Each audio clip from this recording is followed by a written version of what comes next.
So what's up guys? Ako dahil si Rose, ang batang vlogger sa Kalanggaman. At dahil my life as a student, buskwila na pod ang inyong estudyante. Maura ni estudyante na wala nag-uniform. Oh, kinsa mo supat diha? Isa ka ang tiin.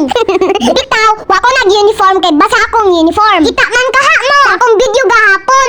Grabing basa asa akong sayal. Kay isa ramang kabuok sayal nako. Mauray sige balik nako. Ambot ni mama oy. Di man ta palitag bag-o. Pero agi ang parcel, grabing daghana. What na lang in town ta. Ug kanos ato palitan. So balik ta ani guys. Fuingon na pud mo. Nagsakay mo? Kita man nung naglakaw. Isudag utok ning Pilipino. So nagbaktas rami ani guys. Kay wala may muhatod. So mao ni among dan guys. Mao ni dan sa padung sa eskwelahan. O di ba? Grabe ka nindot. Sabi na le, aray ko. So ang kilid ani kabasakan. So mao nang maglapok ni dire. Huga po yagyaw-yaw oy. So ako na lang mag voice over kay ganahan man mo. Maminaw na ako. Kay kanina laging tabian. Salamat kaayo sa mga ganahan ako. So ganahan po ko ninyo. O ning abot na mi sa eskwelahan. I thank you Lord. Safety me ning abot. Mao na to atong sabot ati ha. Bahalag na zero. Basta dili lang makaigi. Aray ko.